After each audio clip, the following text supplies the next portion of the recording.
نحمدہ و نصلی علی رسولہ الکریم، اما بعد، فاعوذ باللہ من الشیطان الرجیم، بسم اللہ الرحمن الرحیم۔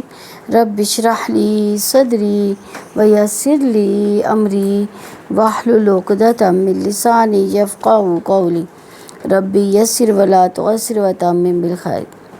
پارہ نمبر 6 اور رکوع نمبر 7 ہے۔ آیت نمبر 12، اور لقد، بلا شبہ یقیناً، لام کا مطلب بھی بلا شبہ یا یقیناً، قد کا مطلب بھی یقیناً۔ لقد، بلا شبہ یقیناً، اخذ لیا تھا اللہ تعالیٰ نے، میثاق پختہ عہد، بنی اسرائیل سے، وبعثنا، اور ہم نے مقرر کیا، اور بعث ہم نے مقرر کیا، ہم نے وبعثنا، اور ہم نے مقرر کیا، منہم ان میں سے، اثنی عشر 12 نقیبہ سرداروں کو۔ وقال، اور کہا، اللہ تعالیٰ نے، انی بلا شبہ میں، اننی یہ دو الفاظ ہیں، بلا شبہ میں، معکم ساتھ ہوں تمہارے، مع ساتھ ہوں، کم تمہارے، لئن یقیناً اگر، لام یقیناً، ان اگر، تم نے قائم کی، الصلاۃ نماز، وآتیتم اور تم نے ادا کی، الزکوٰۃ زکوٰۃ، وآمنتم اور ایمان لائے تم، برسلی میرے رسولوں پر، وعزرتموہم اور تم نے قوت دی ان کو، واقرضتم اور تم نے قرض دیا اللہ تعالیٰ کو، قرضاً قرض، حسنا اچھا، لأکفرن تو میں ضرور بضرور دور کر دوں گا۔ لام جو ہے نا وہ بھی ضرور کے معنوں میں آ رہا ہے، لازم کے معنوں میں آ رہا ہے، اور نون مشدد جو ہے وہ بھی ضرور بضرور، یعنی ضرور بضرور دور کر دوں گا، عنکم تم سے، سیئاتکم تمہارے گناہ، ولا ادخلنکم اور میں ضرور بضرور داخل کروں گا تمہیں، اور لام ضرور کے معنوں میں اور نون مشدد بھی ضرور کے معنوں میں، ادخل داخل کروں گا میں، تمہیں، اور البتہ میں ضرور بضرور داخل کروں گا تمہیں، جنات جنتوں میں، تجری بہتی ہے، من تحتہا جن کے نیچے سے، الانہار نہریں، فمن چنانچہ جس نے کفر کیا، بعد ذالک اس کے، منکم تم میں سے، فقد تو یقیناً، ضل وہ بھٹک گیا، سواء سیدھی، السبیل راہ سے، فبما چنانچہ اس وجہ سے کہ، نقضہم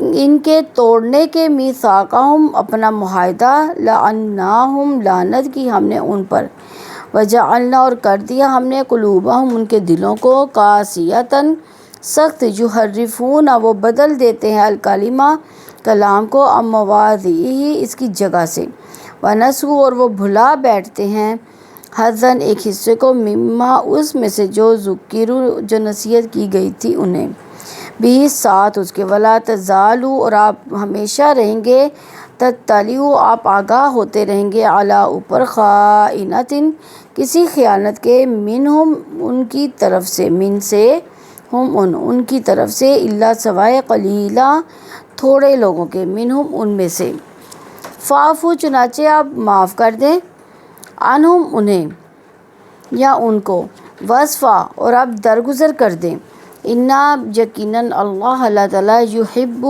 محبت کرتا ہے، المحسنین احسان کرنے والوں سے، ومن الذین ان لوگوں سے، قالوا جنہوں نے کہا، انا یقیناً ہم، نصارا عیسائی ہیں، اخذنا لیا ہم نے، میثاقہم پختہ عہد ان سے، فنسوا پھر وہ بھول گئے، حظاً ایک حصہ، مما اس میں سے، جو ذکروا وہ نصیحت کیے گئے تھے، بھی ساتھ اس کے، فاغرینا اور ہم نے بھڑکا دی، بینہم درمیان ان کے، العداوت عداوت، والبغضاء اور بغض، الی یوم القیامہ قیامت کے دن تک، وسوف اور ان قریب، ینبئہم خبر دے گا انہیں، اللہ تعالیٰ، بما ساتھ اس کے، جو کانوا وہ تھے، یصنعون وہ کیا کرتے، یا اہل الکتاب اہل کتاب، قد یقیناً، جاءکم آیا ہے تمہارے پاس، رسولنا ہمارا رسول،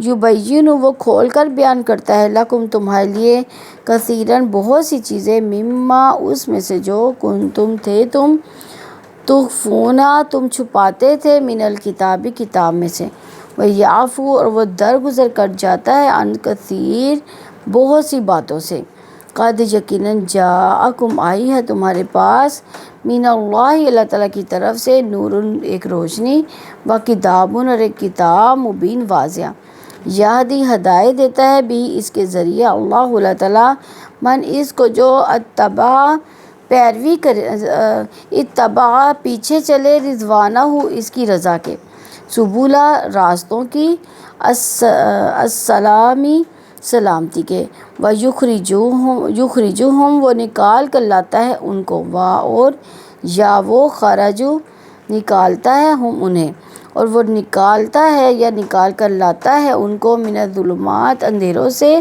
الی طرف النور نور کی باذنہ ہی اپنے حکم کے ساتھ یہدیہم اور وہ ہدایت دیتا انہیں الی طرف صراط راستے کی مستقیم سیدھے لقد بلا شبہ یقیناً کفر کفر کی الذین ان لوگوں نے قالوا جنہوں نے کہا ان یقیناً اللہ تعالیٰ ہوا وہی المسیح مسیح ابن مریم کل آپ کہہ دے فمن پھر کون یبلی کو اختیار رکھتا ہے من اللہ تعالیٰ سے شیئن کسی چیز کا ان اگر ارادہ وہ ارادہ کرے انجے کے یہلی کا وہ ہلاک کر دے المسیح مسیح کو ابن مریم کو و امہ اور اس کی ماں کو ومن اور جو فی الارض زمین میں ہے جمیعاً سب کو وللہ اور اللہ تعالیٰ کے لیے ہے ملک بادشاہت السماواتی آسمانوں کی والارض و زمین کی وما اور جو کچھ بینہما درمیان ہے ان دونوں کے یخلق وہ پیدا کرتا ہے ما جو کچھ یشاء وہ چاہتا ہے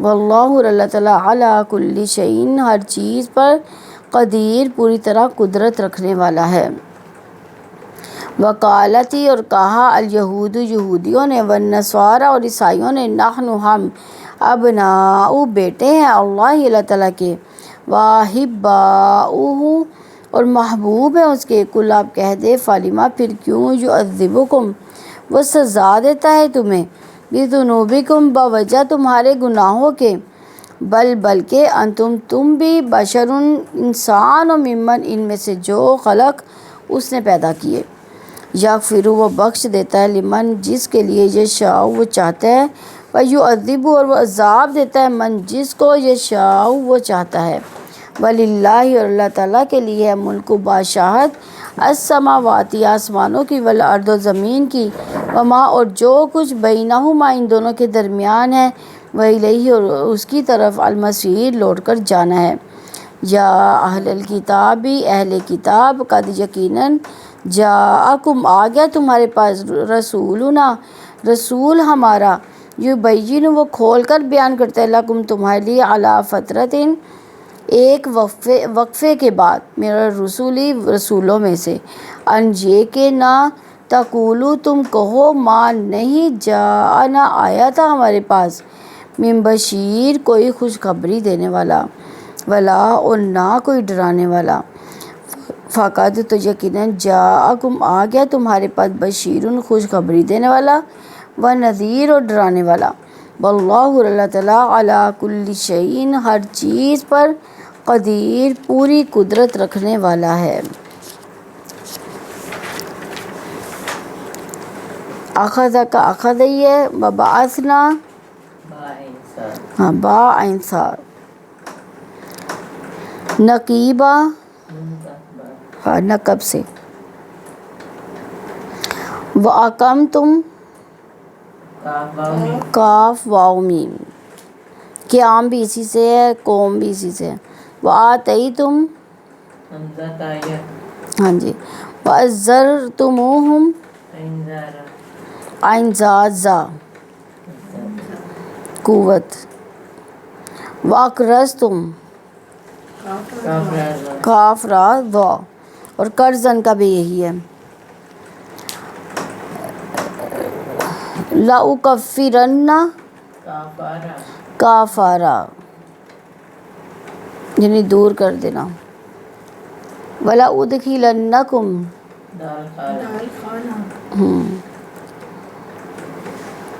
ذلہ نقضہم نون کاف ضاد نون کاف دعا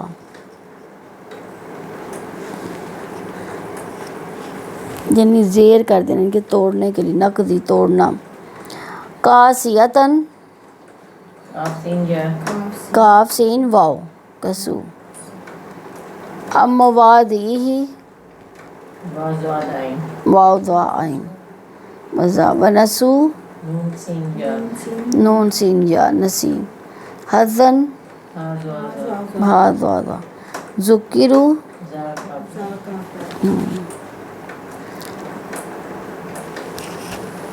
یحب ہا بابا فاغرینا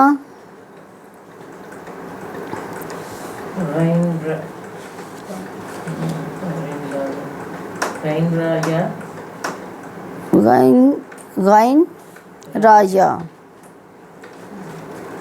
والبغضاء با غین ضاد با غین دعا یصنعون صاد عین تخفون خاف جا خافا یا.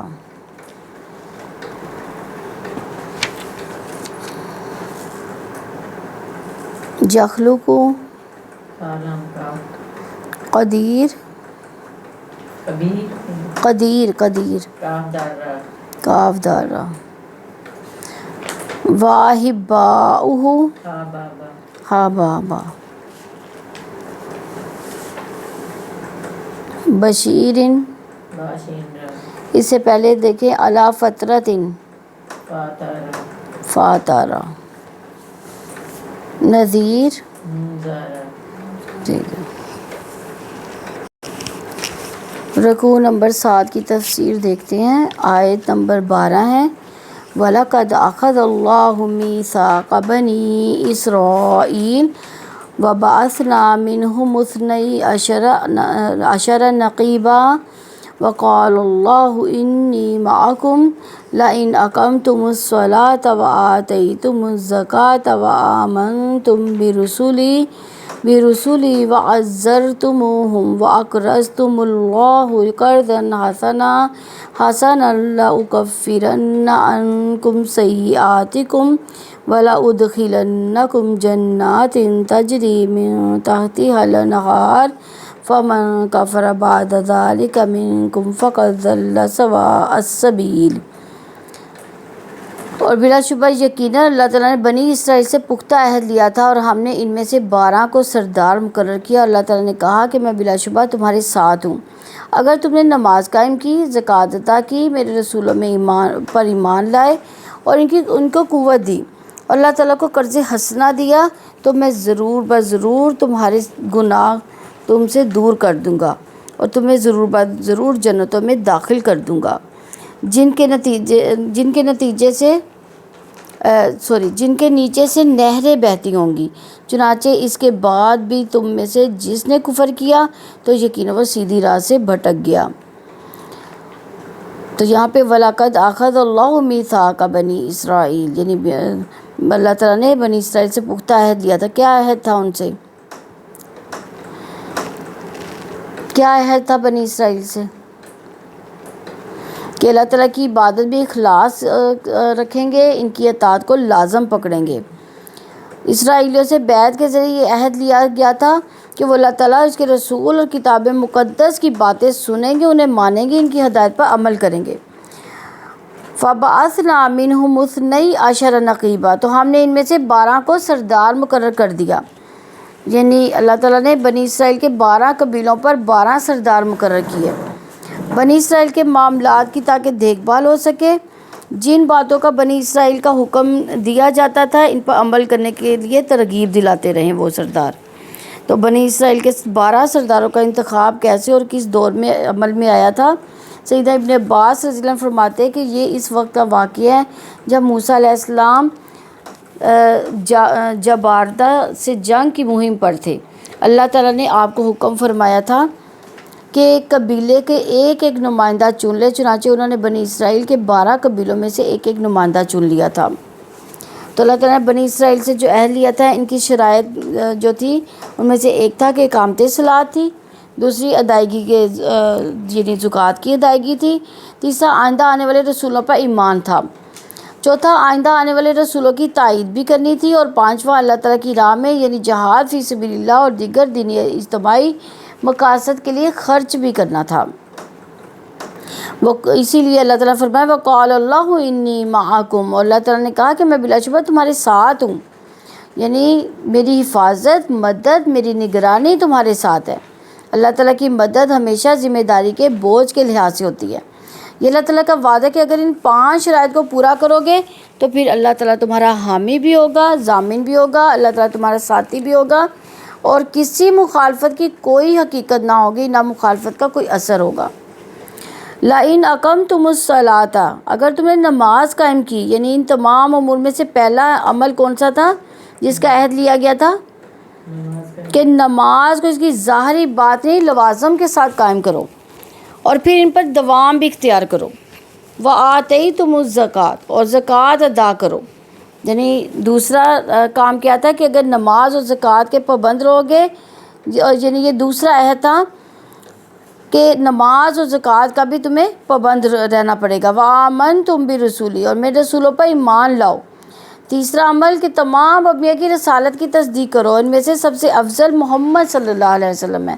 یہ تیسرا عمل ہے جس پر عہد لیا گیا تھا۔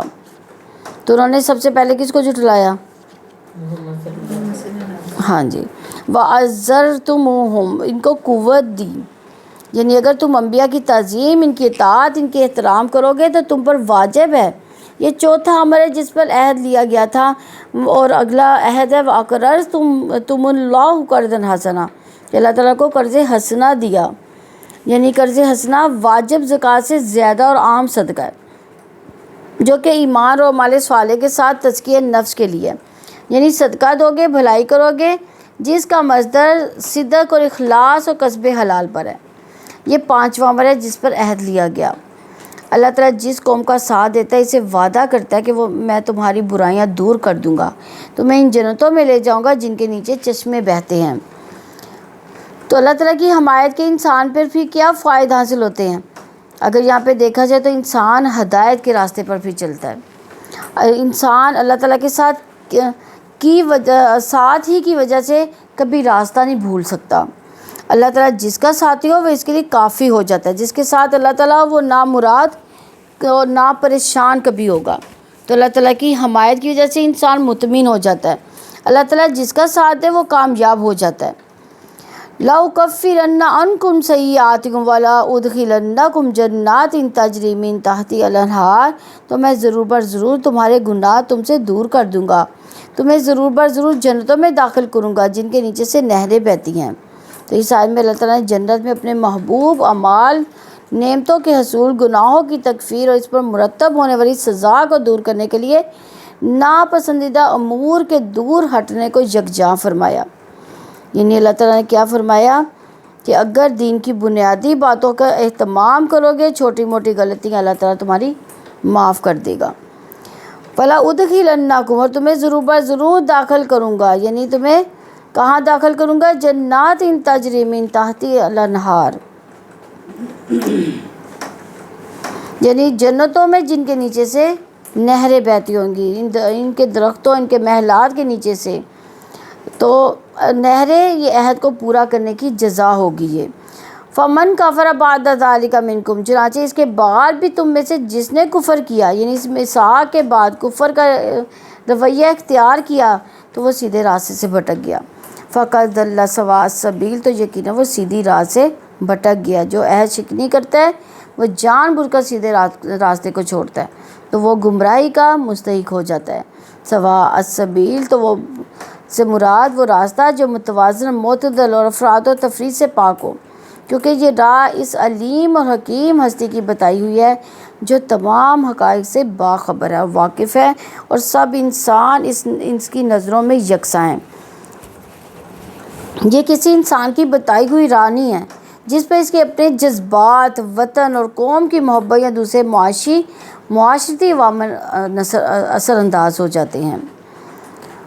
آیت نمبر 13 ہے فبما نقضهم ميثاقهم لعناهم وجعلنا قلوبهم قاسية يحرفون الكلم عن مواضعه ونسوا حظا مما ذكروا به ولا تزال تطلع على خائنة منهم إلا قليلا منهم فاعف عنهم واصفح ان اللہ یحب المحسنین۔ چنانچہ ان کے اپنے معاہدہ توڑنے کی وجہ سے ہم نے ان پر لعنت کی اور ہم نے ان کے دلوں کو سخت کر دیا کہ وہ کلام کو اس کی جگہ سے بدل دیتے ہیں، اور جو نصیحت انہیں کی جاتی ہے اس کے ایک حصے کو وہ بھلا بیٹھے ہیں، ان میں سے تھوڑے لوگوں کے سوا، اور آپ ہمیشہ ان کی کسی نہ کسی خیانت سے آگاہ ہوتے رہیں گے۔ چنانچہ آپ ان کو معاف کر دیں، ان سے درگزر کریں، یقیناً اللہ تعالیٰ احسان کرنے والے سے محبت کرتا ہے۔ یعنی خود ساختہ تشریحات سے دین کا انہوں نے تصور ہی بدل دیا تھا۔ فَبِمَا نَقْضِهِم مِّيثَاقَهُم، انہوں نے اپنا معاہدہ توڑنے کی وجہ سے، یعنی انہوں نے نماز روزہ یعنی اس کو یعنی اپنایا تو تھا لیکن اپنے حساب سے، تو عبادت کے نام پر غیر متعلقہ بحثیں شروع ہو جاتی تھی۔ شب برات کے نوافل، شب معراج کے، نجات کے ایسے راستے تلاش کر لیے جاتے جو بندوں کے حقوق ادا کیے بغیر انسان کو منزل تک پہنچا دیں۔ لعنہم وجعلنا قلوبہم قاسیہ، اور ہم نے ان پر لعنت کی اور ہم نے ان کے دلوں کو سخت کر دیا۔ کس وجہ سے اللہ تعالیٰ نے ان پر لعنت کی؟ ان کی نافرمانی کی وجہ سے، ان کے عہد توڑنے کی وجہ سے۔ تو اللہ تعالیٰ نے اسی وجہ سے انہیں نہ شوق ترغیب دیا، نہ خوف ان کو بے قرار کر سکا۔ وجعلنا قلوبہم قاسیہ، تو ہم نے ان کے دلوں کو سخت کر دیا۔ انسان کے لیے سب سے بڑی سزا یہی ہے کہ اس کے دل پر کوئی آیت بھی اثر نہ کرے۔ تو یہود کی عہد شکنی کی سزا پھر کیا ہوئی؟ اللہ تعالیٰ کی رحمت سے دور پھینک دیے گئے، ان کے دل سخت کر دیے گئے۔ تو لعنت کی وجہ سے ان کے دل سخت کر دیے گئے، دل کی سختی کی وجہ سے دل اثر قبول کرنے سے محروم ہو گئے، لعنت کی وجہ سے انبیاء کی نصیحت ان کے لیے بیکار ہوگی۔ اس کے اندر سے اللہ تعالیٰ کی خشیت ختم ہو جاتی ہے، جو اللہ تعالیٰ کی رحمت سے دور ہو جاتا ہے، جو دل کی زندگی کی ضمانت ہے۔ دل پتھر ہو کر توبہ اور اللہ تعالیٰ کی طرف رجوع کرنے کی صلاحیت بھی کھو بیٹھتے ہیں، جن پر اللہ کی لعنت ہوتی ہے۔ کساد قلبی، یعنی دل کی سختی کے کیا اثرات انسان پر ہوتے ہیں؟ یعنی وہ اللہ تعالیٰ کے کلام کو اپنی خواہشات کے مطابق بنانے کے لیے الفاظ و کلمات کی تعریف کرتے ہیں، کتاب اضافہ کرتے ہیں، کتاب کی آیات کا مفہوم بدل دیتے ہیں، اللہ تعالیٰ کے احکامات کو بھلا بیٹھتے ہیں، معاشرے سے اسلامی شریعت کو موقوف کر دیتے ہیں، اپنی زندگی میں شریعت پر عمل کرنا چھوڑ دیتے ہیں۔ یحرفون الکلم عن مواضعہ، وہ کلام کو اس جگہ سے بدل دیتے ہیں، یعنی اس کے معنی بدل دیتے ہیں، جو اللہ تعالیٰ اور اس کے رسول کی مراد نہیں ہوتی وہ مراد اپنا لیتے ہیں۔ انہوں نے اللہ تعالیٰ کی مراد کے خلاف اس کے کلام کی تفسیر کی۔ کلام میں تحریف کی دو طرح ہوتی ہے، ایک الفاظ میں کمی یا زیادتی کر کے تحریف کی جاتی ہے، دوسرے معنی بدل کر کچھ نہ کچھ بنا دیا جاتا ہے۔ تو تحریف کا سبب کیا ہوتا ہے؟ عقل و فہم میں کجی ڈالنا۔ وَنَسُوا حَظًّا مِّمَّا ذُكِّرُوا بِهِ، وہ جو نصیحت انہیں کی گئی اس کے ایک حصے کو وہ بھلا بیٹھے۔ یعنی انہیں کیا نصیحت کی گئی تھی؟ تورات اور اس کی تعلیمات دی گئی تھی نا، تو انہوں نے جو موسیٰ علیہ السلام پر نازل کی گئی تھی، مگر انہوں نے ان کو فراموش کر دیا تورات کو۔ یہ اس بات کے بھی شامل ہے کہ انہوں نے جناب موسیٰ علیہ السلام کے ان کو فراموش کر دیا اور علم ان سے ضائع ہو گیا۔ اللہ تعالیٰ نے ان کو یہ سزا دی کہ بہت سا علم ناپید ہو گیا۔ یہ آیت کریمہ جو ہے نسیان عمل کو بھی شامل ہے، یہ جو ترک عمل کا نتیجہ ہے۔ بس جس چیز کا انہیں حکم دیا گیا تھا اس پر عمل کی ان کو توفیق نہ ہوئی۔ اس آیت سے استدلال کرتے ہوئے کہا گیا کہ انہوں نے بعض ان امور کا انکار کیا جن کا ذکر ان کی کتابوں میں ہے یا ان کے زمان میں واقع ہوئے، یہ بھی ان کی باتوں میں ہے جن کو انہوں نے فراموش کیا۔ جس امر کی انہیں یاد دہانی کروائی گئی تھی، اللہ تعالیٰ نے اس حظ یعنی اس حصے یا اس نصیب کے نام سے اس کو موصول کیا، لیکن کیونکہ یہ سب سے بڑا حصہ تھا۔ اس کے علاوہ دیگر تمام حظوظ یعنی حصوں میں دنیاوی حصے تھے، جیسا کہ رب العزت نے فرمایا یہ آیت یہ جو سورہ قصص کی 79 آیت میں کہ پس وہ اپنی قوم کے سامنے اپنی زینت میں نکلا. جو لوگ دنیا کی زندگی کا ارادہ رکھتے تھے انہوں نے کہا کاش ہمارے لیے بھی جیسا سب کچھ ہوتا جو قارون کو دیا گیا. بلا شبہ وہ تو یقیناً بڑی قسمت والا ہے. اسی طرح حامیم سجدہ کی 35 نمبر آیت میں کہا گیا کہ اس کی توفیق نہیں دی جاتی مگر ان لوگوں کو جو صبر کریں. اس کی توفیق نہیں دی جاتی مگر اس کو جو بڑے نصیب والا ہو. یعنی جو آیات پر غور و فکر کرتا ہے اور اس پر عمل کرتا ہے اس کی توفیق کن کو دی جاتی ہے؟ جو بڑے نصیب والے لوگ ہوتے ہیں. اللہ تعالیٰ ہمیں بھی ان لوگوں میں شامل فرما لے. تو اللہ تعالیٰ کی کتاب کو بھول جانا کیسے ممکن ہوتا ہے؟ تحریف کرنے سے یا چھپانے سے. وَلَا تَزَالُ تَطَّلِعُ عَلَىٰ خَائِنَةٍ مِّنْهُمْ اور آپ ہمیشہ ان کی کسی نہ کسی خیانت سے آگاہ ہوتے رہیں گے. یعنی یہود دائمی خیانت کے مرتکب ہوئے تھے. وہ اللہ تعالیٰ اس کے بندوں کے ساتھ خیانت کرتے ہیں اور بندوں کے ساتھ سب سے بڑی خیانت یہ ہے کہ انہوں نے حق کو چھپایا، انہوں نے کفر پر باقی رکھا. تو خیانت کاری سے پھر کیا مراد ہوا؟ نیت میں فتور ہونا، مکارانہ باتیں کرنا، نظروں کی خیانت، ہر طرح کی خیانت. الا قلیلا منہم ان میں سے تھوڑے لوگوں کے سوا. یعنی سے مراد یہود کا وہ گروہ جو عہد شکنی اور خیانت کاری سے بچا رہا. فاعف عنہم واصفح چاچے آپ ان کو معاف کر دیں، ان سے درگزر کریں. یعنی عفو سے مراد دل سے معاف کرنا نہیں بلکہ درگزر کرنا ہے. فاعف عنہم انہیں قتل کے لیے نہ پکڑو. ان کی طرف سے جو تکلیف پہنچتی معاف کر سکتے ہو تو معاف کر دو ان کو. واصفح ان کے مکروہ کاموں پر نفرت سے نہ پکڑو، ان کے ساتھ احسان کا معاملہ کرو. صفا سے مراد نظر انداز کرنا، مہلت دینا. تو معافی درگزر کا حکم اس دور کے لیے تھا جب لڑنے کی اجازت نہیں تھی. عفو درگزر کا حکم منسوخ نہیں ہوا، حالات کے مطابق اس پر عمل ہو سکتا ہے. ان اللہ یحب المحسنین یقینا اللہ تعالیٰ احسان کرنے والے سے محبت کرتا ہے. یعنی احسان کی دو قسمیں ہیں، ایک خالق کے حق میں اور دوسرے مخلوق کے حق میں. خالق کے لیے نبی صلی اللہ علیہ وسلم کا فرمان ہے کہ اللہ تعالیٰ کی عبادت ایسے کرو جیسا کہ اسے دیکھ رہے ہو. تو اگر تم اسے نہیں دیکھتے تو وہ تمہیں دیکھ رہا ہے. تو مخلوق کے حق میں احسان یہ ہے کہ انہیں دینی اور دنیاوی فائدے پہنچائے جائے، انہیں برائیوں سے روکا جائے اور نیکیوں کی رغبت دلائی جائے. آیت نمبر 14 ہے وَمِنَ الَّذِينَ قَالُوا إِنَّا نَصَارَىٰ أَخَذْنَا مِيثَاقَهُمْ فَنَسُوا حَظًّا مِّمَّا ذُكِّرُوا بِهِ فَأَغْرَيْنَا بَيْنَهُمُ الْعَدَاوَةَ وَالْبَغْضَاءَ إِلَىٰ يَوْمِ الْقِيَامَةِ وَسَوْفَ يُنَبِّئُهُمُ اللَّهُ بِمَا كَانُوا يَصْنَعُونَ. اور ہم نے ان لوگوں سے بھی پختہ عہد لیا تھا جنہوں نے کہا کہ ہم عیسائی ہیں، پھر جو نصیحت انہیں کی گئی تھی اس کا ایک حصہ وہ بھول گئے. تو ہم نے قیامت کے دن تک ان کے درمیان بغض اور عداوت بھڑکا دی اور ان قریب اللہ تعالیٰ انہیں خبر دے گا جو کچھ بھی وہ کیا کرتے تھے. وَمِنَ الَّذِينَ اور ہم نے ان لوگوں سے، یہاں پہ کون لوگ مراد ہیں؟ ہاں یعنی یہودیوں اور عیسائیوں سے اللہ تعالیٰ نے عہد لیا تھا نا. قالوا انا نصارى جنہوں نے کہا کہ ہم عیسائی ہیں، یعنی جو لوگ کہتے تھے کہ ہم عیسائیوں کے مددگار ہیں. نصارہ یعنی عیسائیت میں بدعت اختیار کی، وہ نہ عیسائی ہیں نہ عیسیٰ علیہ السلام کے پیروکار. نصارہ یعنی مددگار ہونے کا دعویٰ کرتے تھے لیکن عملاً انہوں نے فرقہ وارانہ جنگوں میں خون بہایا، سربراہی کے حصول کے لیے، سیاسی مقاصد کے لیے خون بہایا. انہوں نے اختلافات کو گہرا کیا، عقیدہ توحید چھوڑا اور گمراہ ہو گئے. اخذنا میثاقہم اور ہم نے ان لوگوں سے بھی پختہ عہد لیا. یعنی ہم نے کن لوگوں سے پختہ عہد لیا؟ یعنی محمد صلی اللہ علیہ وآلہ وسلم کی پیروی پر، ان کی مدد پر عہد لیا تھا. کن لوگوں سے؟ عیسائیوں اور یہودیوں سے.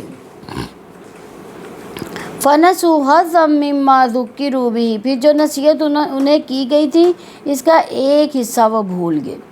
یعنی اللہ تعالیٰ نے انہیں جو آخری نبی صلی اللہ علیہ وآلہ وسلم کی پیروی کرنے، ان کی مدد کرنے کی جو نصیحت کی تھی وہ اس نصیحت کو بھلا بیٹھے. وہ علمی طور پر بھی اسے بھول گئے، عملی طور پر بھی بھول گئے. سیدنا ابن عباس رضی اللہ عنہ نے فرمایا کہ انہوں نے وہ حصہ چھوڑ دیا جس کا ان کی کتاب میں انہیں حکم دیا گیا تھا. یعنی وہ کیا حصہ تھا؟ یعنی محمد صلی اللہ علیہ وسلم کی اتباع اور ان پر ایمان لانے کے بارے میں جو تو ان سے عہد لیا گیا تھا وہ بھول گئے. فَأَغْرَيْنَا بَيْنَهُمُ الْعَدَاوَةَ وَالْبَغْضَاءَ إِلَى يَوْمِ الْقِيَامَةِ تو ہم نے قیامت کے دن تک ان کے درمیان بغض و عداوت بھڑکا دی. کن کے درمیان بغض و عداوت بھڑکائی؟ یعنی یہودیوں عیسائیوں نے بھی یہودیوں کی طرح عہد توڑا تھا اور انجیل پر عمل کرنا چھوڑ دیا تھا. تو اللہ تعالیٰ نے قیامت تک کے لیے ان میں بغض ڈال دی. قیامت تک ان کے فرقے ایک دوسرے کو کافر کہتے ہیں.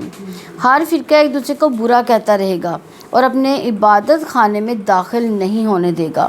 یہ حقیقت ہے جو ساری دنیا کے سامنے ان کا شر، فساد، کینہ، بغض، ایک دوسرے کی مخالفت اور عداوت قیامت تک جاری رہے گی. عیسائیوں کے درمیان بغض اور عداوت اور فرقہ بندی اللہ تعالیٰ کی خصوصی تدبیر ہے. یہ تو عیسائیوں کی جو عہد شکنی اور اللہ تعالیٰ کی کتاب کو بھلا دینے کا نتیجہ پھر کیا نکلا؟ بغض، عداوت، اختلافات، تفرقے بازی، خون ریزی اور جنگیں. وَسَوْفَ يُنَبِّئُهُمُ اللَّهُ بِمَا كَانُوا يَصْنَعُونَ اور عن قریب اللہ تعالیٰ انہیں خبر دے گا جو کچھ وہ کیا کرتے تھے. یعنی اللہ تعالیٰ کس کی یہاں پہ وعید سنا رہے ہیں؟ یعنی ان کو سزا کی وعید سنا رہے ہیں کہ انہوں نے جو کچھ اللہ تعالیٰ یعنی اللہ تعالیٰ کی انہوں نے بیوی بنائی، اللہ تعالیٰ کی اولاد بنائی، تو اس پر جو جھوٹی اللہ تعالیٰ کے اوپر انہوں نے جھوٹی باتیں جو بنائی ہیں، حالانکہ اللہ تعالیٰ واحد ہے، بے نیاز ہے، نہ اس کا ماں باپ ہے، نہ کسی کی اولاد ہے، اور اس کی سزا وہ ضرور پائیں گے. وہ جنہوں نے یہ دعوے کیے کہ اللہ تعالیٰ کی بیوی بھی ہے، اللہ تعالیٰ کی اولاد بھی ہے. آیت نمبر 15 ہے یا اہل الکتاب قد جاءکم رسولنا یبین لکم کثیرا مما کنتم تخفون من الکتاب ویعفو عن کثیر قد جاءکم من اللہ نور وکتاب مبین. اہل کتاب یقیناً ہمارا رسول تمہارے پاس آیا ہے جو کتاب الہی میں سے بہت سی چیزیں تمہارے سامنے کھول کر بیان کرتا ہے، اس میں سے جنہیں تم چھپاتے تھے، اور بہت سی باتوں سے درگزر بھی کر جاتا ہے. یقیناً تمہارے پاس اللہ تعالیٰ کی طرف سے ایک روشنی ایک واضح کتاب آئی ہے. ابن جریر نے کرما سے روایت کیا کہ رسول اللہ صلی اللہ علیہ وسلم یہود کے پاس رجم کے بارے میں دریافت کرنے کے لیے آئے اور ان سے پوچھا کہ تم میں سے سب سے بڑا عالم کون ہے؟ سب نے ابن سوریہ کی طرف اشارہ کیا. آپ صلی اللہ علیہ وسلم نے اس ذات کی قسم دے کر پوچھا کہ جس نے تورات کو موسیٰ علیہ السلام پر نازل کیا اور کوہ طور کو ان پر اٹھایا، ان سے تمام عہد لیے، تو وہ کہنے لگا جب زنا ہم میں زیادہ ہوتا تو 100 کوڑے، یعنی ہم میں سے کوئی زنا کر بیٹھتا تو 100 کوڑے مارتے تھے اور سر مونڈ دیتے تھے.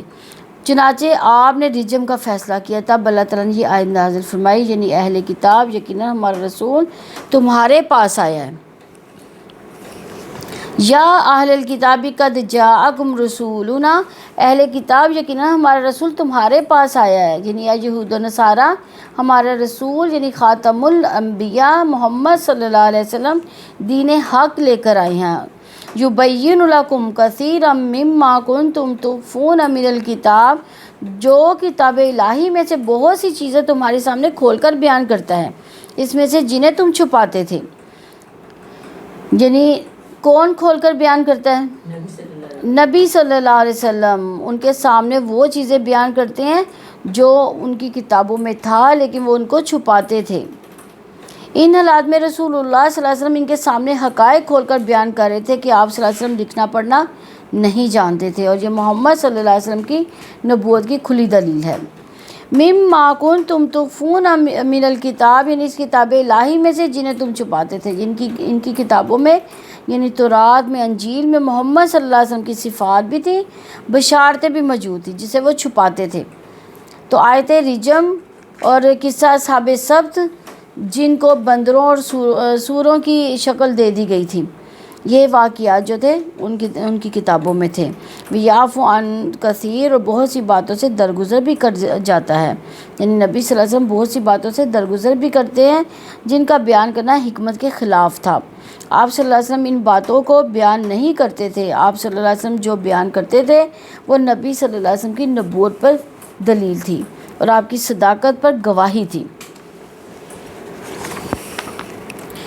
قد جاءکم من اللہ نور و کتاب مبین، یقیناً تمہارے پاس اللہ تعالیٰ کی طرف سے ایک روشنی اور واضح کتاب آئی، یعنی اس نور سے مراد کیا ہے؟ قرآن حکیم، جس سے جہالت کی تاریکیاں، گمراہی کے اندھیروں میں روشنی حاصل کی جا سکتی ہے، اور قرآن مجید نور ہے جو شک اور شک میں اندھیروں کو زائل کرتا ہے۔ کتاب مبین یعنی روشن کتاب، مخلوق اپنے دین اور دنیا میں جن امور کی محتاج ہے اس کتاب نے ان کو واضح کر دیا، مثلا اللہ تعالیٰ کے اسماء و صفات، افعال کا علم، احکام شرعی، احکام جزئی کا علم۔ پھر اللہ تبارک و تعالیٰ نے ذکر فرمایا کہ کون ہے جو اس قرآن سے رہنمائی حاصل کرتا ہے، کون سا سبب ہے جو بندہ اس رہنمائی کے حصول کے لیے اختیار کرتا ہے۔ مبین سے مراد قرآن حکیم جو رسول اکرم صلی اللہ علیہ وآلہ وسلم پر اتارا گیا، اللہ تعالیٰ کی طرف سے روشنی اور تفصیل سے مسائل بیان کرنے والی کتاب۔ تو قرآن حکیم کی روشنی کو مسلمان اپنے دل، اپنے نقطہ نظر، اپنے اقدار، اپنی پوری زندگی اور اپنے معاشرے کے افراد میں اچھی طرح محسوس کرتا ہے۔ قرآن کی روشنی سے مومن کی شخصیت روشن ہو جاتی ہے، وہ شخص سے یقین کی طرف آ جاتا ہے، اس کا راستہ صحیح، واضح، سیدھا اور روشن ہوتا ہے، تو اس کا مقصد متعین ہو جاتا ہے کہ میری زندگی کا مقصد کیا ہے، اس کا نفس اس راستے پر مطمئن ہو جاتا ہے۔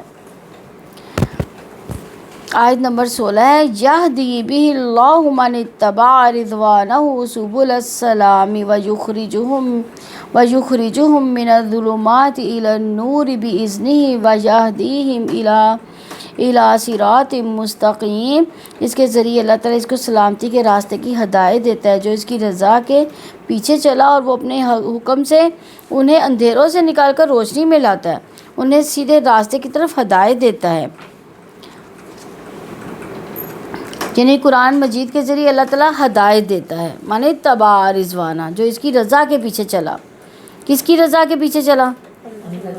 یعنی اللہ تعالیٰ ان لوگوں کو ہدایت دیتا ہے جو اس کی رضا کے لیے سلامتی کے راستے تلاش کرتے ہیں اور اس پر عمل کرتے ہیں، یعنی قرآن و سنت کا علم حاصل کر کے اس کی پیروی کرتے ہیں۔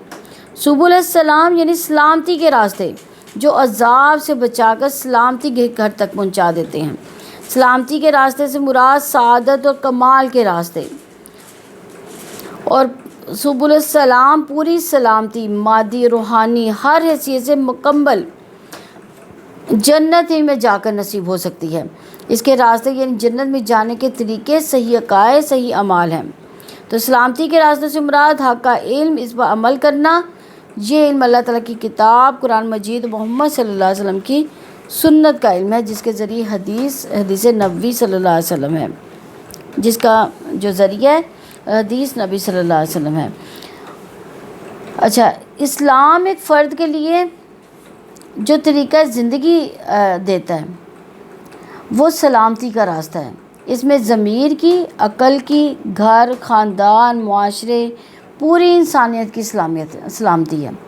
اب دیکھیں کہ اسلام میں پورا ایک لائحہ عمل ہے زندگی کا، ہر معاملے میں جو ہے نا اسلام رہنمائی کرتا ہے انسان کی۔ حقیقتاً اسلام کے ساتھ ہی زندگی کی سلامتی ہے۔ اسلام انسانیت کے لیے سلامتی کا ضامن ہے۔ تو اللہ تعالیٰ دین کی طرف کس کی رہنمائی پھر کرتے ہیں؟ جس سے اللہ راضی ہو جاتا ہے۔ اللہ تعالیٰ اس سے راضی ہوتا ہے جو اللہ تعالیٰ کی رضا چاہتا ہے۔ اللہ تعالیٰ کی مرضی یعنی اسلام میں ہی سلامتی کے راستے ہیں۔ وَيُخْرِجُهُم مِّنَ الظُّلُمَاتِ إِلَى النُّورِ بِإِذْنِهِ، وہ اپنے حکم سے انہیں اندھیروں سے نکال کر روشنی میں لاتا ہے۔ کنہیں؟ یعنی کفر، شرک، شک، بدعت، جہالت، معصیت، غفلت، خواہش پرستی اور گناہوں کے اندھیرے سے نکالتا ہے۔ الی النور یعنی روشنی، صحیح ایمان، صحیح عبادت کی طرف لے کر آتا ہے۔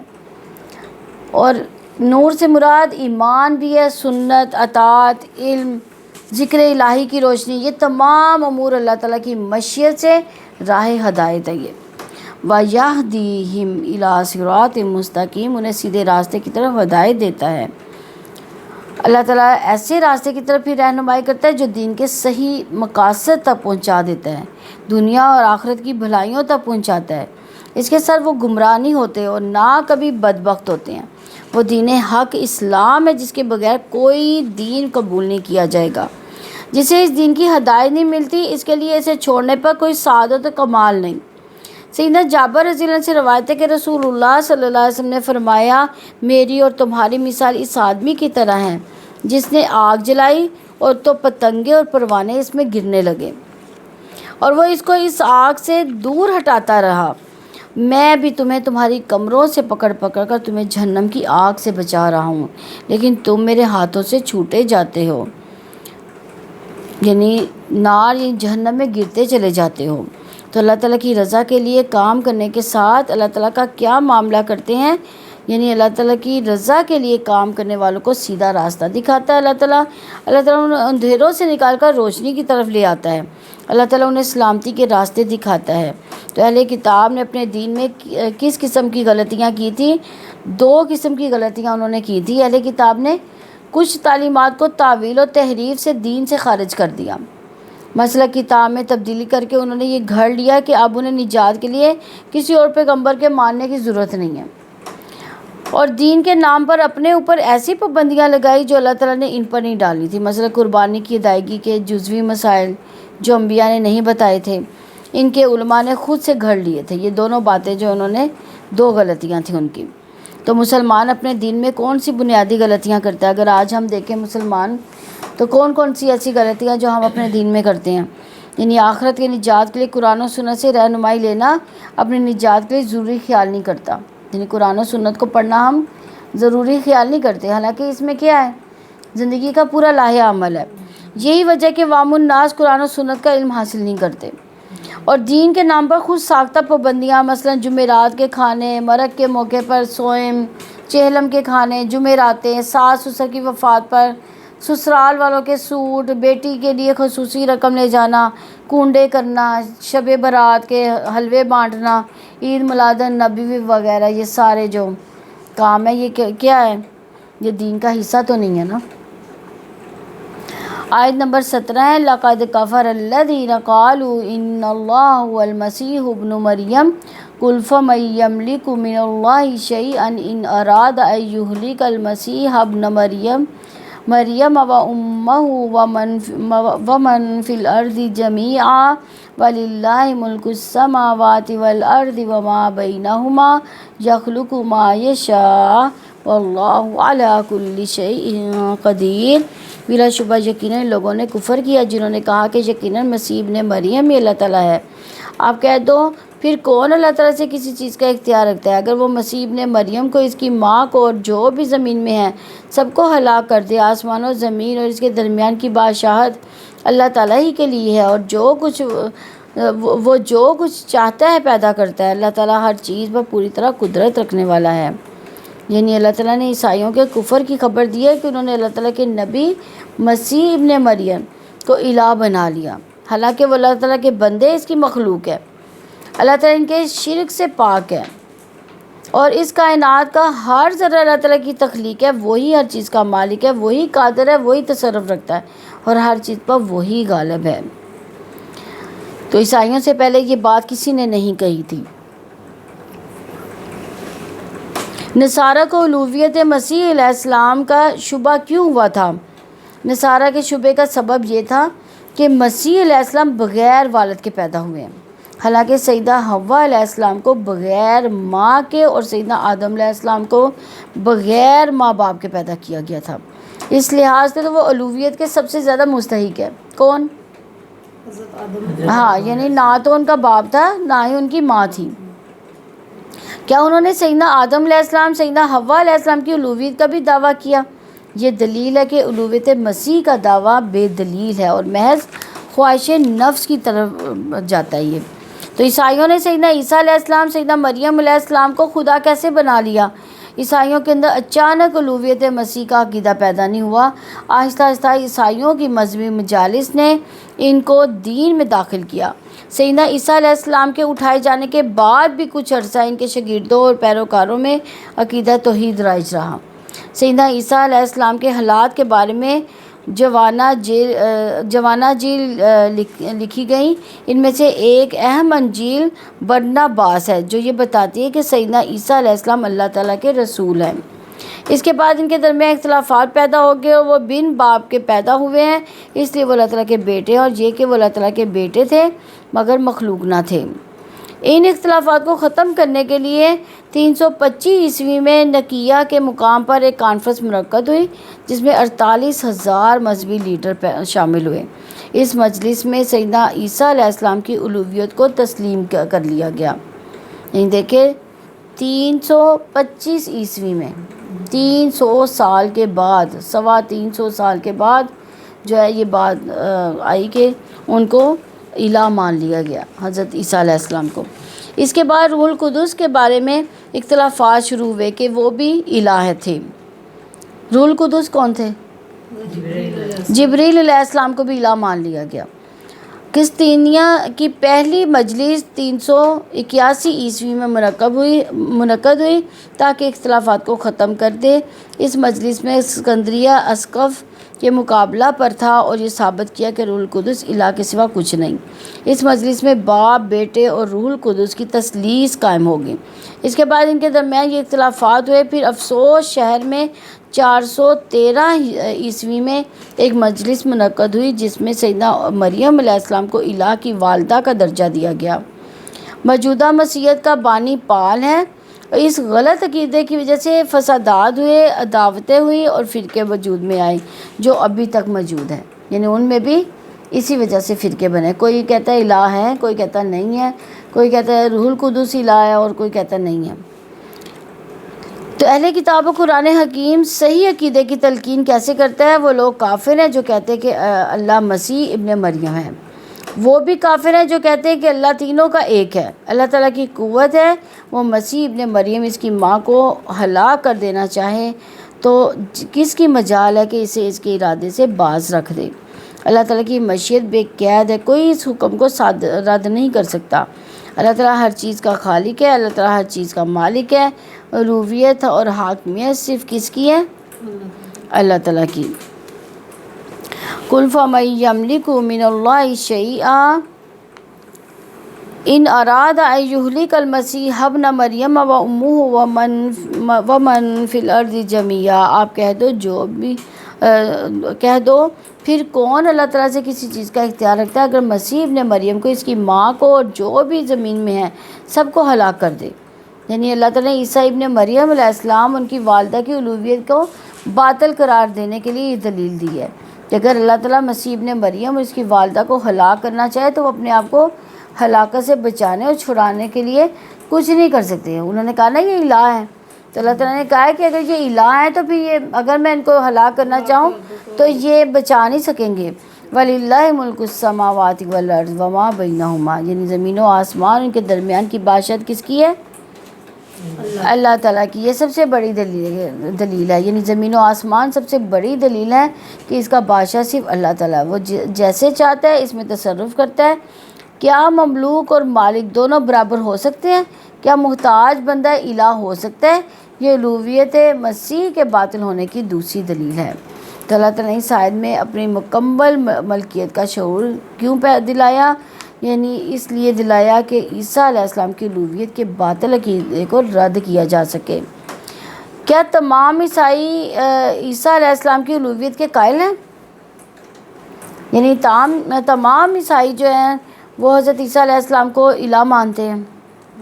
ان کے 4 فرقے ہیں ان کے بھی۔ ہاں، صرف فرقہ یعقوبیہ کا یہ عقیدہ تھا کہ آپ تقریباً تمام عیسائی جو عیسیٰ علیہ السلام کی الوہیت کے کسی نہ کسی اعتبار سے قائل ہو چکے ہیں، پہلے یعقوبیہ کا فرقہ تھا۔ تو اللہ تعالیٰ نے الوہیت مسیح کے رد کے لیے اپنی صفت ملکیت، اپنی تخلیق، اپنی قدرت کا شعور دلایا۔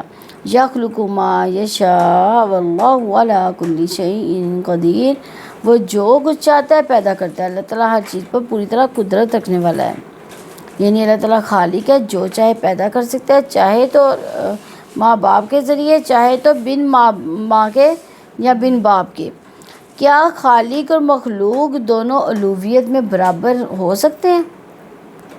نہیں۔ اللہ تعالیٰ کا خالق ہونا اور عیسیٰ علیہ السلام اور مریم علیہ السلام کا مخلوق ہونا اس امر کی دلیل ہے کہ ان دونوں کی الوہیت کا دعویٰ باطل ہے۔ تو اللہ تعالیٰ ہر چیز پر قادر ہے، کسی چیز کو ایجاد کرنے پر بھی اور اسے ختم کرنے پر بھی اس کے سامنے مخلوق کو دم مارنے کی مجال نہیں ہے۔ عیسیٰ علیہ السلام اس کی والدہ بھی اللہ تعالیٰ کے تصرف اور اختیار میں ہے، پھر وہ الہ کیسے ہو سکتی ہیں؟ بندگی صرف کس کی ہے؟ اللہ تعالیٰ کی، جو پیدائش اور موت پر قادر ہے۔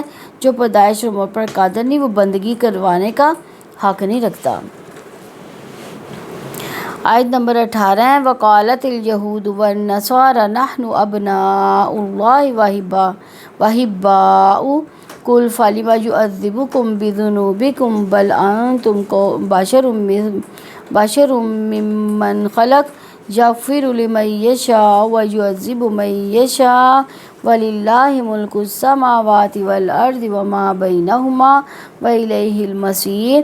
اور یہودیوں اور عیسائیوں نے کہا کہ ہم اللہ تعالیٰ کے بیٹے، اس کے محبوب ہیں۔ آپ کہتے ہیں پھر وہ تمہارے گناہ پر تمہیں سزا کیوں دیتا ہے؟ بلکہ تم بھی انسان ہو، اس میں سے جو اس نے پیدا کی ہے وہ اللہ تعالیٰ جس کے لیے چاہتا ہے بخش دیتا ہے، جس کو چاہتا ہے عذاب دیتا ہے۔ آسمانوں کی اور زمین میں کی اور ان کے درمیان کی بادشاہت اللہ تعالیٰ کے لیے، اور اسی کی طرف لوٹ کر جانا ہے۔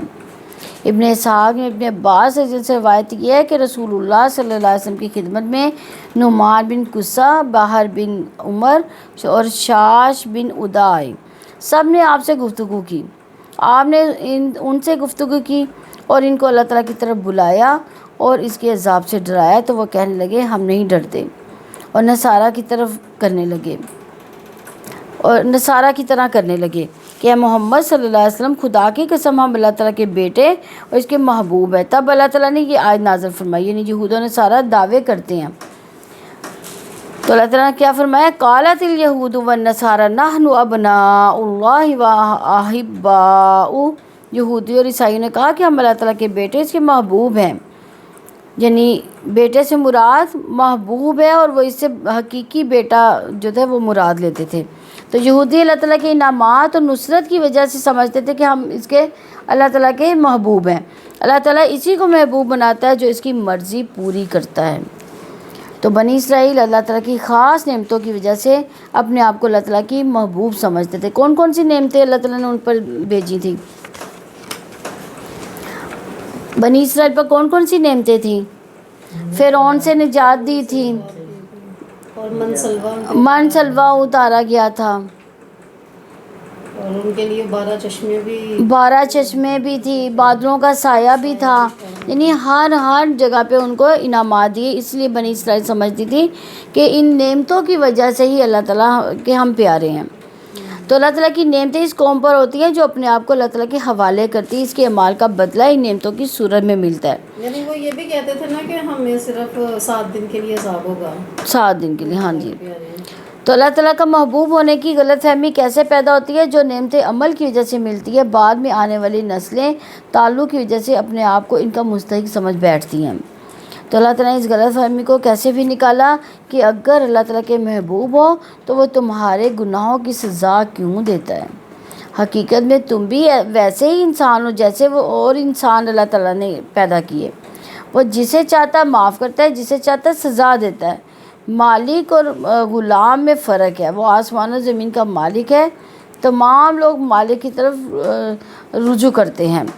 قل فلم یعذبکم بذنوبکم، آپ کہتے پھر وہ تمہارے گناہ پر تمہیں سزا کیوں دیتا ہے؟ یعنی اگر یہ کہا جا رہا ہے نا کہ وہ محبوب ہیں اسی لیے اللہ تعالیٰ ہمیں انعامات دیتا ہے، تو یہاں پہ اللہ تعالیٰ نے ایک سوال کر کے ان کے دلوں کو کلک کیا ہے کہ اگر تم واقعی محبوب ہو تو پھر وہ عذاب تمہیں کیوں دیتا ہے؟ اس کے بارے میں نبی صلی اللہ علیہ وسلم نے فرمایا اللہ تعالیٰ اپنے حبیب کو کبھی عذاب نہیں دیتا، لیکن اسے دنیا میں ہی آزمائش میں مبتلا کر دیتا ہے۔ اللہ تعالیٰ نے یہود و نصارہ کو ان کے گناہوں پر عذاب دیا، ان میں سے کچھ کی صورتیں مسخ کر دی، کچھ کو بندر اور سور بنا دیا گیا۔ اصحاب سبت اور اصحاب مائدہ میں ہیں۔ کہیں باپ اپنے بیٹے کو اور کوئی محب اپنے حبیب کو عذاب دیتا ہے؟ تو عذاب و مغفرت کا فیصلہ اللہ تعالیٰ کی سنت کے مطابق ہوگا۔ کہ اہل ایمان کے لیے مغفرت اور اہل کفر اور فاسقوں کے لیے عذاب ہے۔ بل انتم بشر ممن خلق، بلکہ تم بھی انسان ہو اس میں سے جو اس نے پیدا کیے، یعنی تم بھی اللہ تعالیٰ کی مخلوق میں سے ایک ہو جس پر اس کے احکامات نافذ ہوتے ہیں، پھر تمہیں دوسروں پر فوقیت کیسے ہو سکتی ہے؟ یغفر لمن یشاء ویعذب من یشاء، وہ اللہ جس کے لیے چاہتا ہے بخش دیتا ہے، جس کو چاہتا ہے عذاب دیتا ہے۔ یعنی جب وہ مغفرت یا عذاب کے اسباب لے کر اللہ تعالیٰ کی خدمت میں حاصل ہوتے ہیں تو اللہ تعالیٰ ان اسباب کے مطابق ان کو بخش دیتا ہے اور عذاب میں مبتلا کر دیتا ہے۔ سیدنا ابو ہریرہ رضی اللہ عنہ بیان کرتے ہیں کہ رسول اللہ صلی اللہ علیہ وسلم نے فرمایا، جس شخص کو اس کے عمل نے پیچھے کر دیا، اس کا نسب اس کو آگے نہیں بڑھا سکتا، یعنی نسب جتنا مرضی کیوں نہ اعلیٰ ہو، لیکن اگر عمل کچھ نہیں ہے تو نسب کی وجہ سے کوئی بخشا نہیں جا سکتا۔ اسی طرح ایک اور جگہ فرمایا کہ جب یہ آیت وَأَنذِرْ عَشِيرَتَكَ الْأَقْرَبِينَ نازل ہوئی تو رسول اللہ صلی اللہ علیہ وسلم نے پکار لگائی، فرمایا جماعت قریش اپنی اپنی جانوں کو نیک اعمال کے بدلے مول لے لو، بچا لو، میں اللہ تعالیٰ کے سامنے تمہارے کچھ کام نہیں آ سکتا۔ اے بنی عبد المناف، میں اللہ تعالیٰ کے سامنے تمہارے کچھ کام نہیں آ سکتا ہے۔ عباس ابن مطلب، میں اللہ تعالیٰ کے سامنے تمہارے کچھ کام نہیں آ سکتا ہے۔ صفیہ رسول اللہ صلی اللہ علیہ وسلم کی پھپھی، میں اللہ کے سامنے تمہارے کچھ کام نہیں آ سکتا ہے۔ محمد صلی اللہ علیہ وسلم کی بیٹی فاطمہ رضی اللہ عنہا، تو چاہے میرا مال مانگ لے لیکن میں تمہیں اللہ تعالیٰ کی گرفت سے بچانے کا کچھ بھی اختیار نہیں رکھتا۔ لیکن نبی صلی اللہ علیہ وسلم نے بھی اپنی بے بسی کا جو ہے وہ دعویٰ کر دیا ہے۔ وَلِلَّهِ مُلْكُ السَّمَاوَاتِ وَالْأَرْضِ وَمَا بَيْنَهُمَا، آسمانوں کی زمین کی ان کے درمیان کی بادشاہت کس کے لیے ہے؟ اللہ تعالیٰ کے لیے ہے۔ تو آسمان و زمین کی بادشاہت اللہ تعالیٰ کی، وہ مالک ہے، سب اس کے مملوک ہے، یہودی بھی ان میں شامل ہے۔ پھر ان کی کیا فضیلت جس کی وجہ سے وہ انہیں ان کے گناہوں کی سزا نہیں دے گا۔ وَإِلَيْهِ الْمَصِيرُ، اور اسی کی طرف لوٹ کر جانا، یعنی اسی کی طرف لوٹ کر جانے سے مراد کہ جہاں وہ انصاف سے بندوں کے درمیان فیصلہ کرے گا، کیونکہ وہ عادل ہے، ظالم نہیں ہے۔